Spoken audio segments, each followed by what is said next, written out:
Selamat mendengarkan podcast ini. Shalom, kebenaran hari ini 31 Juli 2022 dengan tema legalitas warga kerajaan surga. Kalau suatu saat Tuhan datang kembali, dunia kiamat atau kita meninggal dunia, baru kita menyadari pentingnya berwarga negara kerajaan surga. Sederhana saja. Kalau kita pergi ke luar negeri, lalu paspor terselip entah di mana, kita pasti merasa panik, karena tanpa identitas, kita akan mengalami kesulitan dan masalah. Terlebih lagi, betapa mengerikan keadaan seseorang yang tidak memiliki legalitas warga kerajaan surga. Hari ini, orang tidak peduli dan cenderung meremehkan, serta tidak sungguh-sungguh mempersoalkan apakah dirinya warga kerajaan surga atau tidak. Karena hal ini dianggap tidak penting. Ini adalah penyesatan yang berhasil dilakukan oleh kuasa gelap kepada banyak orang yang prinsipnya, marilah kita makan dan minum sebab besok kita mati. Rasul Paulus mengatakan, kalau berdasar pertimbangan manusia, aku sudah melakukan banyak hal yang seperti dilakukan orang lain. Orang yang tidak menyadari bahwa manusia itu adalah makhluk kekal yang membutuhkan domisili kekal atau domisili abadi, pasti akan terbawa dengan suasana atau kebiasaan orang-orang di sekitarnya. Tuhan sangat peduli akan hal ini. Itulah sebabnya Yesus berkata di dalam Injil Yohanes pasal 14 ayat 1-3, janganlah gelisah hatimu, percayalah kepada Allah, percayalah juga kepadaku. Ayat ini berlaku bagi kita yang gelisah. Yang tidak gelisah, tidak berhak punya ayat ini dan tidak perlu memperhatikannya. Ini hanya untuk orang yang gelisah, orang yang memperkarakan nasib kekalnya. Sayangnya, banyak orang tidak gelisah untuk hal ini. Yang digelisahkan adalah hal-hal yang lain yang tidak pokok. Gelisah belum menikah, belum punya anak, belum punya rumah pribadi, penghasilannya kurang banyak, dalam ancaman, dan karena berbagai penyebab lainnya. Mereka gelisah karena penghidupan, tetapi tidak peduli dengan realitas kekekalan. Dan jika Tuhan berkenan memberikan kita kasih karunia-Nya, kiranya Tuhan memberikan kita kegelisahan ini. Ini kegelisahan yang kudus, kegelisahan yang positif.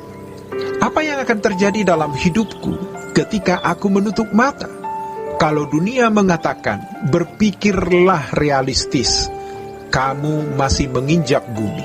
Jadi jangan pikirkan soal nanti. Kamu belum di sorga, kamu masih di bumi. Jangan berpikir tentang sorga, sebab itu kehidupan yang akan datang nanti. Justru itu tidak realistis. Yang realistis adalah orang yang memikirkan nasib kekalnya.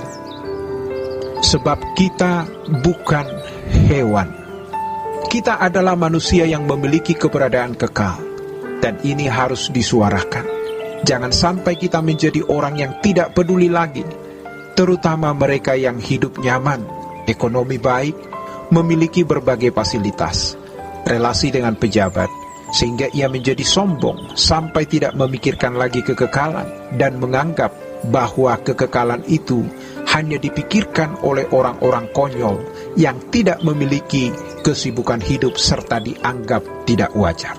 Maka kita harus mempersoalkan apakah kita benar-benar sudah memiliki legalitas sebagai warga kerajaan surga. Kita bisa berkata, aku percaya aku anak Allah. Dan jika mati masuk surga, boleh, silahkan. Tetapi nanti bisa berbeda keadaannya atau kenyataannya. Sebab di Alkitab ada orang-orang yang yakin dikenal Allah dan mengenal Allah. Namun Tuhan berkata kepada orang-orang ini, aku tidak kenal kamu. Ini mengerikan. Itulah sebabnya kita semua harus bisa diungsikan, migrasi ke rumah kita, bukan rumah kedua, melainkan rumah kita satu-satunya. Di bumi ini kita hanya musafir. Kalau kita membaca ayat-ayat berikutnya, ini adalah kegelisahan yang dirasakan murid-murid yang hendak ditinggalkan oleh Tuhan Yesus. Tuhan Yesus menyatakan diri akan mati. tetapi bangkit dan naik ke surga. Murid-muridnya pun gelisah dan bertanya-tanya, lalu bagaimana nasib kita nanti? Yesus menenangkan dengan berkata, janganlah gelisah hatimu, percayalah kepada Allah, percayalah juga kepadaku.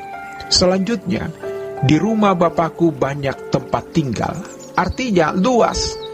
Dan memang jagat raya inilah sebenarnya wilayah Allah kita. Jadi kalau kita berkata, datanglah kerajaan, jadilah kehendakmu di bumi seperti di sorga.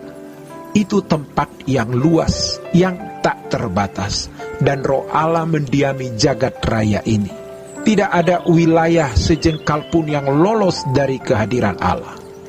Tentu Tuhan Yesus bicara kepada murid-murid dengan konteks berpikir murid-murid yang waktu itu masih sempit, naif, picik, dan agak primitif.